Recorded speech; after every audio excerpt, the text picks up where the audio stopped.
welcome back to another collective moon update. We are having a new moon in the sign of Pisces today. I'm super excited to be here to tap into these energies to see what it is that Spirit wants us to know for this lunar cycle. How are you all doing? I feel like I say this every single time, but the energy has been very shifty, very intense, very up and down, and I don't know. It's been a lot, you guys, for the past couple years. I mean, since 2020, basically. Can you guys believe 2020 was 5 years ago? I mean, that's pretty nuts, but these last 5 years have been crazy. And I feel like these times today are no exception. But yeah, let me know how you guys are doing. You know, I'm always interested. I'm always curious to hear from you. Let me know how this energy has been treating you. How have you been feeling the energy? What's going on with you? I'd love to hear. So yes, for this new moon in Pisces, Pisces is usually known for either being all good or all bad. I feel like it's either on one extreme or the other, because you can hear Pisces being negative in the sense that it's filled with illusions and delusions, and it paints pretty pictures and it can seem very magical, but it may not be what's real, what's true. Pisces can also be correlated with addictions and avoidance and, running away and keeping your head in the sand. It can also be associated with mental problems, poor mental health. But on the positive side, Pisces is one of the most beautiful signs because it talks about spirituality and connecting to the Most High, seeing the beauty in life, being able to see the magic and to feel the magic, to tap into the undercurrents, to tap into the beyond, into what's greater, what lies beneath. It refines everything it touches. It uplifts. It's very intuitive, very psychic, very soft and wistful, very artistic and creative. So as you can see, these interpretations are total opposites of one another, which every sign, has that. There's always a negative and a positive to every sign, right? But I just feel like with Pisces, it's such a stark difference of the way that the negative energy expresses with the way that the positive energy expresses. And it can be hard to tell the difference, but hopefully with today's insights and today's reading, you can have some more discernment, deciphering which energy is in front of you when you come across this very mysterious Piscean energy. So with all of that being said, you guys, go ahead, close your eyes. You can place your hands over your heart. You can focus at the center point in between the eyebrows as you take deep in and out breaths with the intention to calm your energy, come back to center, clear your mind, invite stillness so that you may be in a good space to receive these messages and so that you may have the discernment to know which messages are for you and which are not. The intention of gathering here for these moon updates is always for Spirit to have an opportunity to talk to us, to communicate to us, to let us know what would be beneficial for us right now as we traverse and navigate through life. These messages are always intended to be for the highest and greatest good of us all, and they are always aligned with universal divine law and order and truth, as well as unconditional love. So take this time to gather yourselves, do what you do to settle in, as I go ahead and begin to start pulling the spread.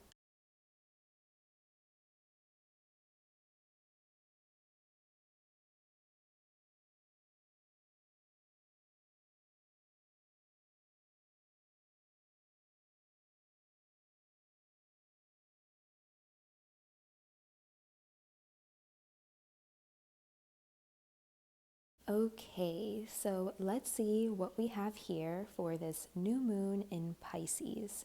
Let's see what Spirit wants to communicate to us, what they think would be useful for us to keep in mind for these next 2 weeks or more. Sometimes the messages are really big messages, but it'll probably be really important to just know what comes through here for the next 2 weeks. Like you may come across some sort of situation where this knowledge will come in handy or be beneficial in some way. But okay, let's take a look. Okay, so what I'm seeing here is that the majority of us could be feeling like we're caught in some kind of dead end, in some kind of like dire situation that we just feel like we don't know how to get out of, that we feel exhausted and tired and like we don't know what to do, you know, like we've exhausted all of our options and we're just beat down, you know. I'm just seeing an energy here of like succumbing to defeat. And usually what people correlate this type of energy with is just that, is defeat. And that's it, you know, it's too late. There's no way out. You're going to stay here forever. It could really feel that way, right? When we're like in the thick of it, going through something really dark and difficult. It's like the human norm to want to avoid suffering, to want to avoid pain. So whenever we're finding ourselves in it, it feels like the end of the world. It feels like something is deeply wrong. And that can be the truth, you know, that can be the case. It can be an indication that something is deeply wrong and that maybe you did take a wrong turn. But what's also the truth is that everything happens for a reason. And as we know, change is the only constant. So even when we're finding ourselves in this dark place, it's not so that we can be discouraged to move forward. Suffering is what grows us, you know, like the pain and the suffering is what changes us. It's what creates that pressure, that gravity that we have to work against to build a certain kind of muscle, right? That's going to make us stronger in some way. That is going to make you see a certain truth. It's going to teach you something. It's meant to grow you. It's there to make changes, to make waves, to make moves. It's not there to defeat you and to bury you forever, you know? The pain is there so that you can work through it, so that you can transmute it. And through this process, an alchemical change happens within, where whenever you're confronted with another situation, like this one, a difficult situation, hopefully you can make better choices, better decisions, or have better discernment so that you don't end up in a situation like this. But the fact that you ended up in a situation like this, it just shows you that maybe you didn't have the knowledge yet, or the wisdom, or the tools, the resources. There was something that you didn't have, and that's why you're finding yourself in this situation. But finding ourselves in this situation, there's an opportunity for growth here, for light to be shed on what you didn't know so that you can learn it and become better. So actually suffering serves a purpose. So when you're able to see it through this lens, maybe it can like calm your heart a little bit, you know, to know that this isn't the end and you shouldn't try to run or avoid hardship. This is meant to grow you, to teach you something. Let the hardship be your teacher. Be willing to sit at the feet of this hardship and learn from it.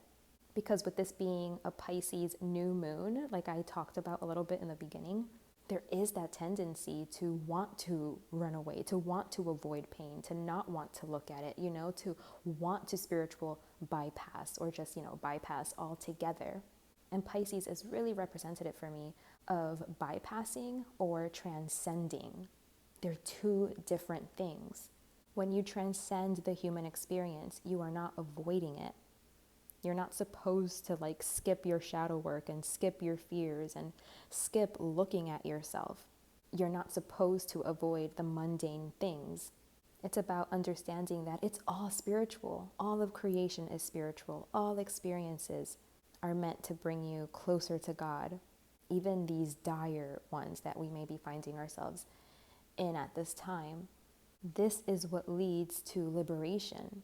Because there is like a real danger for this Pisces energy to influence us to want to see beyond the physical body and like perceive ourselves as godly and as infinite. And we are those things. We are those things. But we are also humans living a human existence, here to experience and live a human existence. And being humans inherently means that we have limitations. So even though, yes, we are reflections of God, saying something like, I am God, I'm not saying that you're wrong, but I do think that it could be irresponsible to say that to the spiritually profane, to people that don't have a certain level of understanding, because this can cause more harm than good. Where you're trying to like bypass all of the human stuff, because it's like we're so spiritual, like we're God, we're infinite. The same way that God or the sages have performed miracles, we can too. And yes, again, while that may be true, it's not without you really grounding down to reality and putting in the work, putting certain things into practice, devoting yourself, that you can actually achieve these things. Like, you can't bypass the human experience. You are capable of reaching up and becoming the highest of the high, but it's not just gonna like land on your lap. There are things that we need to work through to uncover it, to uncover who we really are, to really tap beneath the physical body and to really peel that layer back and get to know ourselves. You still have to do the work. Your performative spirituality will lead you astray. Again, when you try to skip looking at yourself and seeing your patterns, seeing what's keeping you bound, what's keeping you stuck, thinking that you're superior in some way, we have to make sure that we are staying humble, that we can transcend the human experience by doing the work. The only way out is through. You can't just like skip steps and bypass and like, ta-da, I'm enlightened. I'm only going to focus on the good, on the positive, and turn away from anything negative. I'm not going to look at that. I'm not going to be influenced by that, because I am God and I am all knowing and I am all seeing. I can see everyone's karma, my own karma, from this life, from past lives. I can see how everything intermingles and how it all comes together from all these different dimensions. I have all of the answers. I can see it all. Like, no, you can't. No, we can't. So yes, you can have that understanding of you are a God, but it's also having the understanding that you are a human with limitations, with a finite amount of energy currently as things are, and you are not all seeing, you don't know everything. You have to be able to see the difference between you and God. And I know the words can sound confusing because both can be true. It's like you are a God, but then you're not God, So, you have to be able to invite nuance. Context matters. Nuance matters. Both things can be true. Both statements can be true. And you have to learn how to interpret each of these things. That's why, it's not as simple. It's not a blanket statement of, well, I am God. And that's why I say that that's irresponsible to say, because not everyone has the capacity and the faculties to truly understand what that means and how to apply that. People will go their lives spiritual bypassing because they've received this messaging, and they're being led astray because they're not doing the actual work that it takes for you to transcend, to truly be closer to God, to truly understand God. Transcendence means union. It means devotion to God, understanding God, getting closer to God, cultivating strength to be able to have morals, have virtues, and to stand by them, to enact them, to not let your selfish impulses take the lead, take over, to have the discernment, to know right and proper action, and to really be about it. It's so easy for people to talk about these things, to for pretty words to come out of their mouth. People are great speakers, and I used to be somebody that would get taken by that. I would see someone speaking about spirituality, and it would sound so good, and I would mistaken that ability with that person being spiritual, or like, something to look up to. But what I've learned is that a lot of people can say a lot of things, and it's one thing to talk about it, but it's a different thing to actually be about it, because we have weaknesses. We have weaknesses that we need to overcome. And it's our weaknesses that make us an enemy to truth and to God, to unconditional love, to universal law and order. We have to be able to release these falsehoods that may be lurking in our mind or lurking around, or that, we listen to. We need to be able to see our limitations, to understand that while, yes, we are God, we are also human. And just by that fact alone, there are limitations that we have. And that is just the truth. That is the reality. Can you transcend these limitations? Sure. Many yogis and spiritual enlightened masters and sages and saints have done so, but they put in the work. It was a cultivation. They were in ashrams for like 10 plus years, meditating in the mountains, really connecting. They chose that path. They lived it. They cultivated those strengths. They got closer to God, and they learned who He was, or she. They saw it all. They saw the bigger picture. They were enlightened. That's what enlightenment means. It's to be able to hold on to like that higher understanding, that bigger picture, to tap into the undercurrents, the beyond, to be able to see past the illusion of the material world. But you're not supposed to just bypass the material world. You are supposed to transcend it. That's why suffering is nothing to avoid or run away from. It's there to show us, to teach us, to bring us closer. It's there, and it serves as an opportunity to come back home, to come back to ourselves, to come back to our hearts, to truly know God, and to see God in all of creation, to have this intuitive awakening. This is the sacred marriage. But you need to have the intention to do this and release the hubris that so many spiritual people have when they think, they know everything, they know it all, they're better than everyone else, they're better than others. They place themselves on a pedestal because they understand that they are God. You think you know what's ultimately going to make you happy, when it's God that knows. And it's being able to hand it to God, to leave it to God, because God is the one that is infinite, that has infinite energy to give, that sees everything, knows why it's all happening, how it's all happening, knows what karmas are playing out, knows each of our hearts and what will truly fulfill us. And that's why we should surrender to God's will. It's like knowing that God knows more than you, like you don't know more than God. Maybe one day you can see things as clearly as God sees it and as clearly as God knows it, but that comes through transcendence, not through bypassing. And bypassing is what a lot of people do, and they do it because they think that that's the way, they think that's what's right, they think that's what's correct, they think that that's what makes them spiritual, is being all loving and happy and positive and avoiding any pain and suffering and difficulty, not wanting to look at it, not wanting to face it. Anytime they feel uncomfortable, they look away because it's not spiritual, when in fact it's all spiritual. And this is how we unite to God, is by going through, is by facing, rising up to the occasion, rising up to the challenges that present, rising up to whatever life puts in front of us.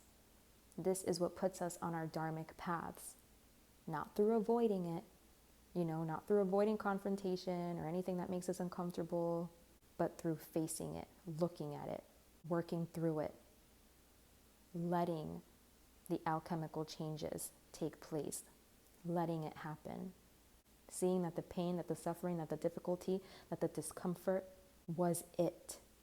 It was the teacher. It's the way. It's going to bring you freedom. It's going to bring you joy, love, and bliss. It's going to connect you to your heart, let you express your heart truly, and not just have like some performative spirituality or, performative something that you think you should be. That's just going to keep you stuck, stagnant, and sad and disconnected, and always feeling at some kind of a rock bottom. Always feeling like you're suffering instead of being able to transcend the suffering. So the opportunity to unite with God is always there. It's a matter of, are you going to go down that road? Are you going to be a student? Is that what you will direct your focus and your attention and your awareness towards? Because you have options. We all have options. We can all be distracted by other things. So it's like you have to choose it.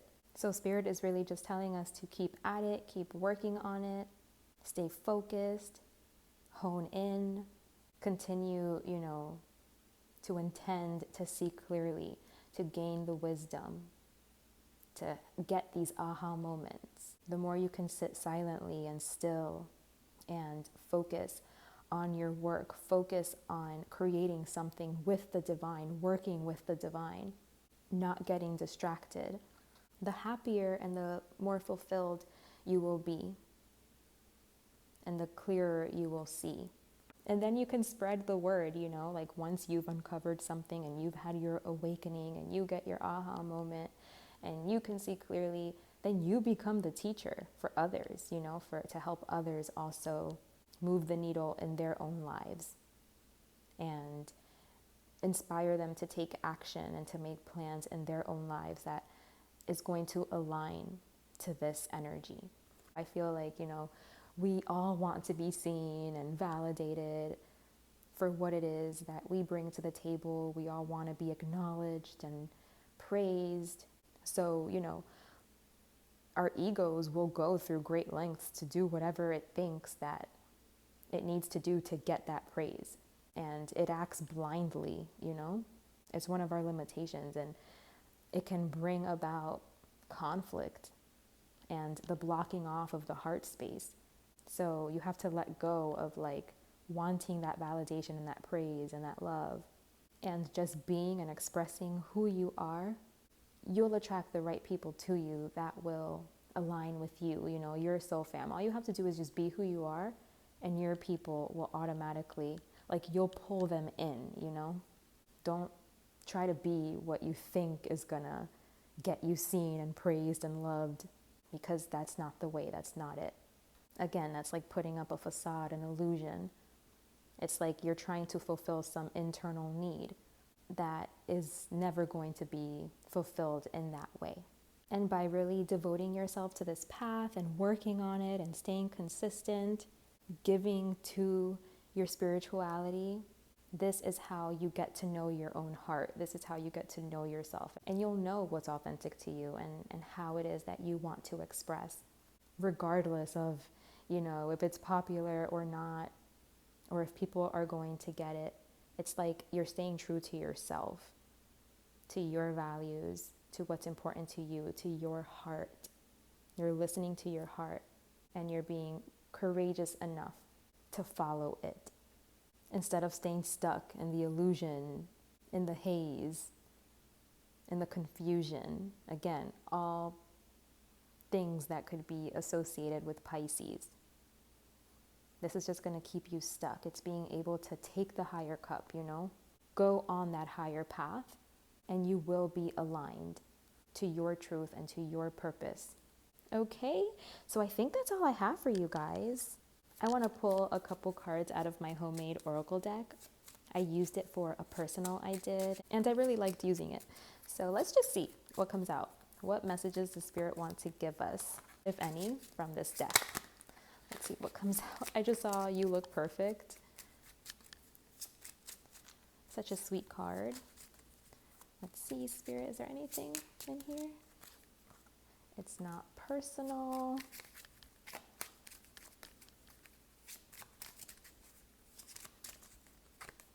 Distorted. So they're saying there's something distorted that you need to see clearly. Secrets. I saw secrets just now. Spirit is saying it's not personal. So that's like from the 4 agreements. Like we take things very personal sometimes.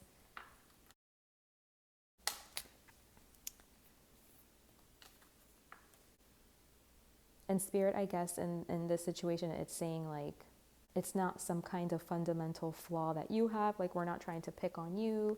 Look, on the bottom of the deck, it says it cannot wait. But yeah, they're saying like it's not personal. None of this is meant to like hurt or disadvantage you. They're not meant to offend you. They just want to bring across to you, to bring awareness, bring it to your attention about the things that are distorted still in your view. So yeah, it's like hard sometimes to not take things personal. But they're saying that, you know, they're doing this out of love because they love you. They want you to be blinded by the light, blinded by this truth.